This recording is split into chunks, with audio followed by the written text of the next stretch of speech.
This is a VR headset. No, really, this tiny thing, and how small it is might be the most important thing I saw at the entire show. Because one of VR's biggest unsolved problems is comfort. Headsets are heavy and you can't wear them for long. So this year at AWE 2026, I watched that problem start to disappear while AR and VR quietly turned into the same race. I think this was one of the best AWEs we've had in years. It kicked off with 3 big announcements that genuinely moved things forward. And then a whole pile of stuff I actually got to try on. A headset so small you think it's fake, waveguides with a field of view that blew me away, and even a full Linux computer that lives on your face. Stick around for my AWE highlights and stay till the end because I want to talk honestly about the state of VR right now, the good and the part that's a bit uncomfortable. I'm Cass, join me beyond reality. First, Snap revealed specs, the first true AR glasses actually aimed at the normal people and the company that flew us out here, so thanks to them.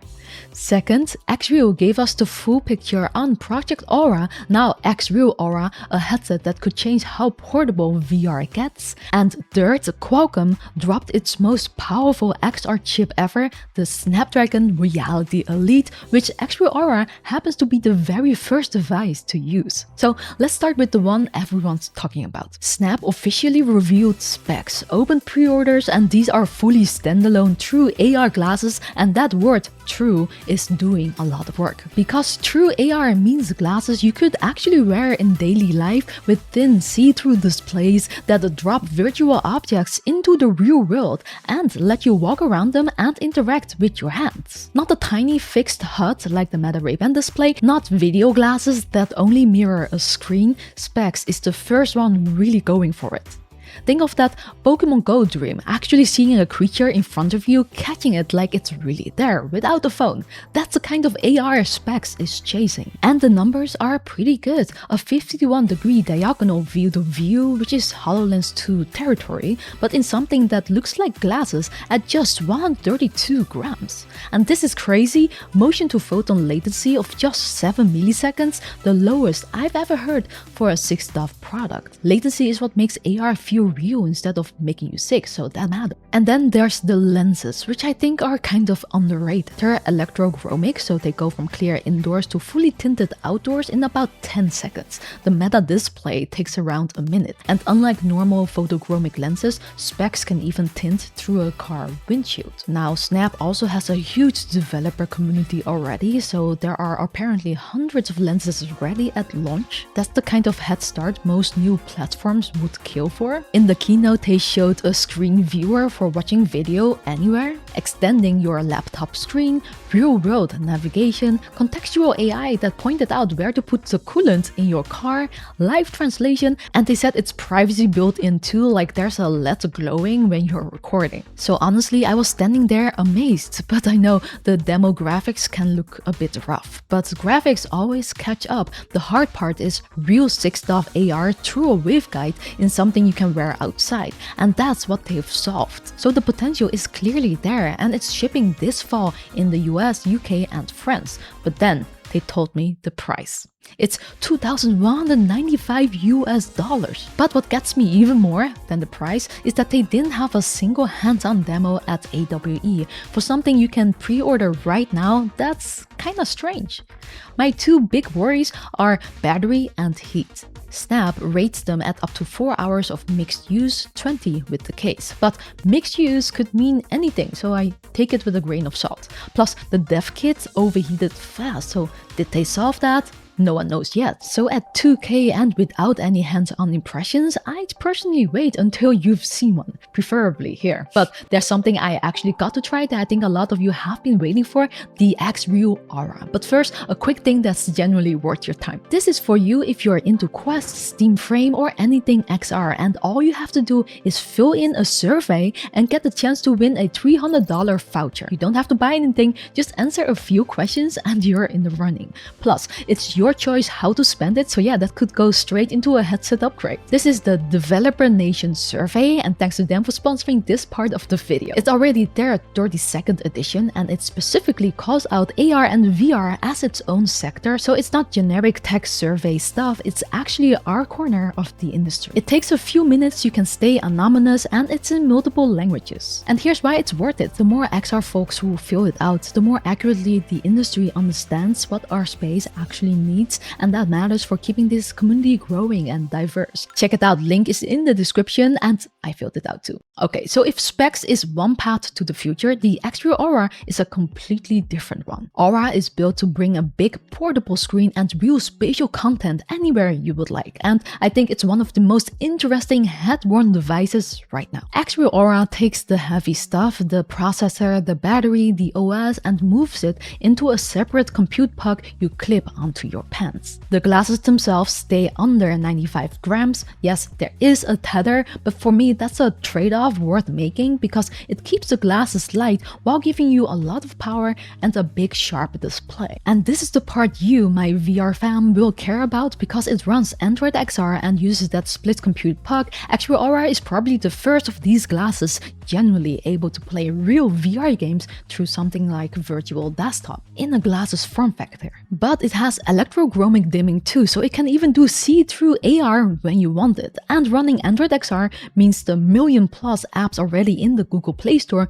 will work too. I was able to try a bunch myself, and that's just a huge amount of content out of the gate. And just to be clear, this isn't a specs competitor, it's a different category. Specs are thin waveguides you can wear like sunglasses and walk around outside in. Aura has bigger optics that sits further from your face, so they're not everyday glasses, different jobs entirely, so it really just comes down to what you need. But the specs worth knowing: a 70-degree field of view, Gemini built in through Android XR, and dual Sony micro OLED displays at 1920 by 1200 per eye, running up to 120 Hz. And the price XREAL says no more than $1,500 before tax, though that's a ceiling, not the final number. For now, you can reserve one for $99 and get $199 in launch credit, and since you can cancel anytime, that's pretty low risk if you know that you want one. It ships this fall in the US, Canada, UK, Australia, Japan, South Korea, and selected EU countries. I actually got to spend a lot of hands-on time with it, but instead of cramming everything here, I put my full impressions in a separate video, which I'll link in the description. Now, the single most important detail tying this whole show together: XREAL Aura is the first device running Snapdragon's brand new chip, which is the perfect excuse to talk about it. This is the quiet announcement that actually changes a lot in our industry because it tells us what's coming next. The Snapdragon Reality Elite is Qualcomm's new flagship XR chip, the successor to the XR2 Plus Gen 2 in things like the Galaxy XR. It's got big numbers, up to 160% more AI performance, 48 TOPS, 60% more GPU, 30% more CPU. So yes, our XR devices are about to get a lot more powerful, and it does all that while using about 20% less power and running up to 12 degrees cooler. All of this makes it possible for this one chip to be flexible enough, and this is super exciting, to live in completely different kinds of devices. So yes, it can sit in a compute puck driving lightweight glasses like Aura, or it can go straight into a single standalone headset. That kind of flexibility is pretty unusual, and it means one chip can quietly push the whole category forward at once, no matter what form factor you personally care about. I mean, a lot of brands you already know run on Snapdragon chips like MetaQuest, Pico, Play for Dreams, and more. So when Snapdragon makes a leap like this, it doesn't stay with just one device, it ripples out across the headsets and glasses you're actually likely to buy. I dive a lot deeper into this chip and what it means for the industry in a separate video, also linked below. So that's the AR side of the show, but the thing that surprised me most this year actually came from VR, and it's so small you almost wouldn't believe it's a headset. Starting with the Pimax Dream Air. I tried Half-Life Alyx on it and it looked beautiful. I was surprised to see how sharp and clear it was. That sharpness comes from dual Sony micro OLED panels at roughly 8K combined, and honestly I really like where Pimax is going with this. They built their name on those massive white field-of-view headsets, so seeing them chase light and comfortable instead tells me even they think that's the more important thing to get right now. And now, the little thing from the very start. This is Unseen Reality, and it's the headset that confirms the whole AR plus VR convergence idea for me. It's even tinier, lighter, just 93 grams, and it was genuinely comfortable like glasses, but video pass-through rather than optical see-through with pancake optics inside. And it shows you exactly how small and portable VR is about to get, which, like I said, might be the thing that finally takes VR mainstream. And what surprised me is that something this tiny gives you a 90-degree field of view at 2.5K per eye on dual micro OLED panels with 6DoF and hand tracking built right in. But Unseen Reality is positioning this as spatial display glasses first. You plug it into USB-C and it mirrors whatever device you connect. Think of it like a giant private screen you wear. I tried it as a second screen of my phone, which looked great, then as a second monitor for a laptop, and they're building their own software too, so I scrolled around their interface for a bit, and honestly, it kind of reminded me of Android XR. Now, the company is really leaning into that display and productivity angle, but the part that got me excited is with 6DoF on board, you should be able to play actual VR games on it too, possibly Steam VR with some extra software. They haven't fully confirmed that side themselves yet, so don't quote me on it, okay? But my friend Tony from Scarred Ghost told me it's almost the same as the reference design he tried in China. And it reminded me a lot of that Play for Dream MR concept from CES, so this tells me this is a wave, not a one-off. It will be priced at $799 on Kickstarter, $899 later. The Kickstarter's coming soon, so watch for any other early bird pricing. Now I'm curious to hear what you think of this price for this headset, let me know down below. Now, interestingly, Canon also showed their MR headset together with their MREAL collaborator partner, and I actually saw a preview of this one before, so it was really cool to see it finally releasing as a pocket-sized MR device for consumers coming late 2027. And what's interesting is, again, that tiny form factor. It's not really built for VR though, it's handheld, the field of view is smaller, and you can see black edges at the sides, but it's just a bit bigger than most smart glasses. Built for designers and 3D creators, the MREAL Collaborator app allows you to view models in mixed reality. In a demo featuring a beautifully rendered Canon camera, its value became clear. This isn't for gaming immersion, but for fast, high-fidelity prototyping. By replacing physical prints, it could save companies a ton of money. So it will be interesting to see where Canon takes this. But speaking of getting your hands on your designs, the next thing I tried was all about touch. So bHaptics were showing their new gloves, the TactGlove DK3, and honestly they worked really well. I was surprised how good the haptics felt. The big upgrade this time is in the palm. They went from 6 feedback points up to 8, adding 2 little motors in the palm to fill what they call the dead zone. Basically that empty gap you'd feel between your fingertips and your wrists before, and the wrist motor is bigger now too, so the feedback feels sharper, kind of crispier. Little things I loved: the strap is magnetic now, the gloves are washable, and the fingertips still work on the touchscreen, so you can check your phone without taking them off. Small stuff, but really nice. They're up for pre-order at around $385, shipping at the end of this month. Always happy to see bHaptics still doing awesome work. Now, speaking of your hands, let's talk other input, because 2 little rings kind of stole the show for me. Why? Because we still don't really have one input method that works across all our devices, but we need it. Like something that controls your smart glasses and your VR headset, but would also work on your TV or your phone, so you're not juggling 1,000 different controllers. I'm exaggerating, but you know what I mean. That's exactly what KiWear and Prolo Ring are both promising, and that's why I got so excited. So first up, KiWear. What's clever is it only uses IMUs, no fancy sensors, and it still tracks the same finger gestures as the Meta Neuroband. And I was honestly surprised at how well it worked, because this is exactly what I've been wanting.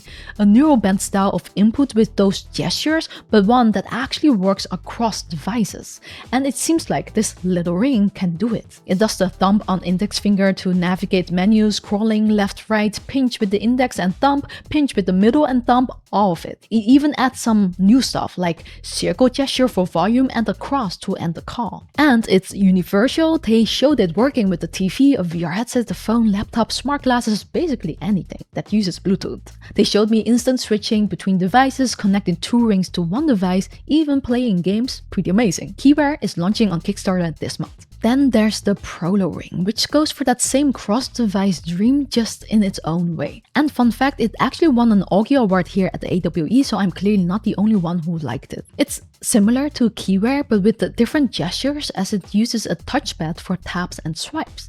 They also showed me a new joystick feature. That feature lets you mimic a stick on the touchpad so you're not endlessly scrolling on a laptop just to go left and right. It's really clever. What I didn't know going in is just how much it does. It pairs over Bluetooth across pretty much anything. Windows, Mac, Android, iOS, so your phone, but also your AI glasses. With over 40 gestures, you can fully remap. There's no drivers needed or subscription, and they're claiming up to 8 hours on a charge. The one downside, there's a real learning curve at the start. Honestly, way too many shortcuts to remember on day one, but the idea is great, and I think that's the kind of thing you would grow into. Now, everything here keeps getting smaller, but the one thing I'm trying to grow is this channel, so hit subscribe, it supports us a lot. Okay, moving on. Before we leave the world of headsets, there's one more thing that stuck with me, and it's all about the displays themselves. Samsung Display was pushing some genuinely wild numbers this year. They showed a tiny 1.3-inch RGB OLED micro display hitting up to 40,000 nits of brightness, and I saw it myself. It is incredibly crazy bright. To put that in perspective, last year at AWE they announced 20k nits, and now 1 year later we're already at 40k. That's double in a single year. And it's not just about the brightness, because it uses a single panel structure that doesn't need a color filter.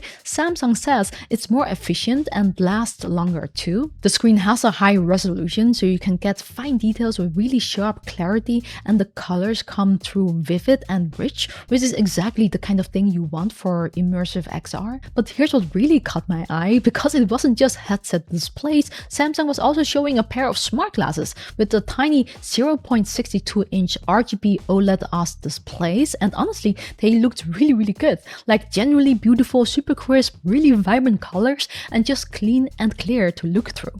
Exactly the kind of display you would want sitting in front of your eyes all day. And that's the perfect way into the section I was most excited about all week, the smart glasses, because this is where the future felt close enough to touch. Starting with Lumus, because they kind of blew me away. They showed me binocular full-color waveguides with a 70-degree field of view. It was huge, like wow, it doesn't replace a TV, but I could 100% watch YouTube or scroll TikTok through glasses with waveguides like these. Lumus are also the ones who made the waveguide that's in the Meta Ray-Ban display, so these are the people who know. And they told me that the tech is basically there.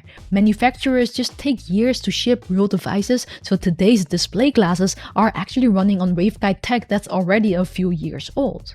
Which means what I'm showing you here is probably what lands in real glasses 2 or 3 years out. And what's interesting is that it hit that 70-degree field of view with a regular glass. So there was no need for any exotic materials like silicon carbide, like what Meta used for Orion. So it's thinner, lighter, and cheaper to make. First prototypes are expected late this year, around Q4. Now we're not done yet, because it's about to get even thinner. This 70-degree FOV is from the current waveguide, but Lumus told me about the new one, the Series A, and it's 0.8 millimeters thick. That's basically half of the 1.6 millimeter that they're using right now. And honestly, my mind is still kind of blown that we even have glasses with displays in them at all. Did any of you ever think that we'd get there so fast? Let me know below. Then there's Everysight with the Maverick. Now this one's interesting for a totally different reason, because it doesn't use waveguide at all. They use a Sony OLED color display, but instead of running the light through a waveguide, they project it off the lens surface. That's pretty unusual.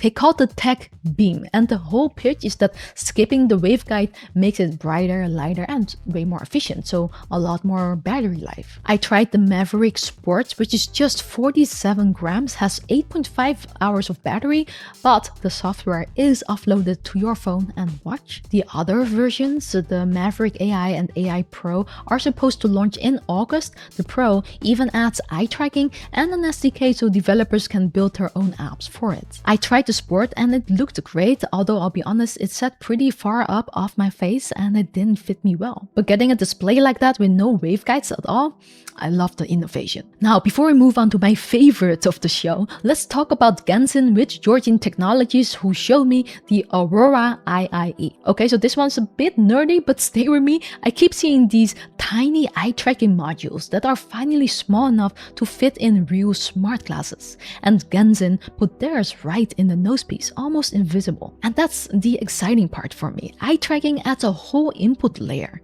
Pair that with a neuroband or a ring and suddenly there are way fewer steps to get what you want. Plus, when you add AI on top, if the glasses know what you're looking at, they can give you better, more relevant info. They actually showed me exactly that with their Gaze to AI demo, combining gaze and voice so you can ask questions about a specific thing in the distance. What makes it cool is how little power it uses. Aurora IIE runs on Ganzin's custom EPU2 chip, using about a quarter of the power of typical eye tracking setups while still hitting 120 Hz. It's just one chip with two tiny sensors and two infrared lights, so it can stay always on and keep track of where you're looking. It tracked my eyes pretty well. There was a noticeable delay and it wasn't always accurate, which could honestly be my calibration, but it worked well enough that I can totally see this landing in future glasses. The one catch at the prototype I was testing was still tethered to a phone. But here's the bigger picture. Ganzin and Jorjin aren't just showing a demo, they've actually turned this into a reference design called the J9, weighing in around 47 grams with dimming lenses and prescription support. So any glasses maker can basically grab this blueprint and ship eye tracking without building it from scratch. Eye tracking in everyday glasses would be seriously futuristic, with a bit of dystopian risk if it's misused, but I'm still hopeful it won't just be for creeps and that we'll get genuinely helpful uses too. Lastly but not least at all, Raven Prism was probably my favorite weird one of the show. This is basically a full Linux computer on your face and it runs completely standalone. They call it an ambient computer. It runs their own Linux system, Raven OS, and for the techie folks you can even remote into it from another computer and run commands on it. The display itself is a full color LCOS panel and it comes through a single waveguide in the right eye. They claim it's like a 16-inch screen floating at arm's length, and because it has eye tracking built in,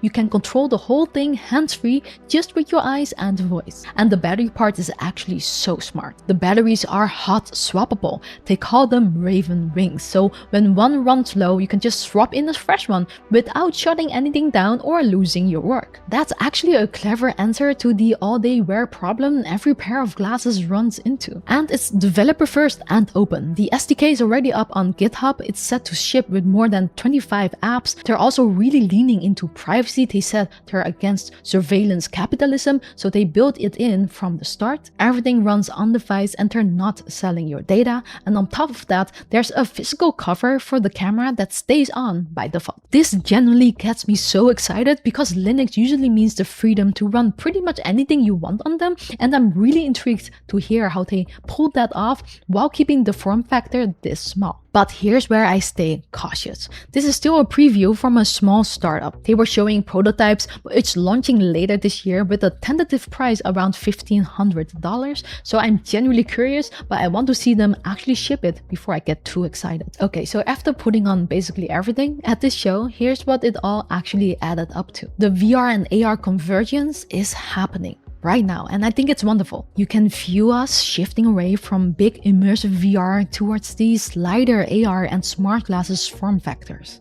Less immersive, sure, but I genuinely believe we need this phase to get back to truly small, thin, immersive VR later. And maybe one day something like neural input, we'll see. And you watch the different philosophies fight it out in this video. Snap puts the whole computer on your face, XREAL and Google splits it into a puck, Untitled Reality leans into a display-first headset you wear like glasses. Raven Prism is so cool, and Lumus showed us the optics are basically ready, we're just waiting on the hardware to catch up. Everyone's solving the same puzzle from a different corner. Now the honest part I promised you. This year felt quieter. Talking to developers, the mood wasn't great. Some literally called it a depression. There are big layoffs across tech and a lot of AI anxiety in the air. I want to be honest with you about that because I'm not going to pretend the energy was the same as a few years ago. That's my read on the room, not a statistic, but it's what I felt. But here's the thing. We are still here and we are still genuinely deeply excited about this space because we've been doing this for 9 years and we've never seen the pieces line up the way they did at the show. This is the part where it gets fun. We're planning to do more and better with this channel. We want to start live streaming again, get hands-on with all of this together, react to the news as it drops, and just hang out and geek out over where this is all going. So if that sounds like your kind of thing, come hang out with us, subscribe, turn on notifications, and jump in when we go live. I genuinely want you in the room for this next part because honestly, it's just so much more fun to explore the future with you than on my own. And remember that tiny headset I held at the very start, the one that didn't even look like VR? Well, that to me is the whole point. The future is smaller, lighter, and a lot closer than the mood in that room would have you believe. So tell me honestly, is any of this exciting to you, or are you still waiting for the next Quest to drop? Let me know.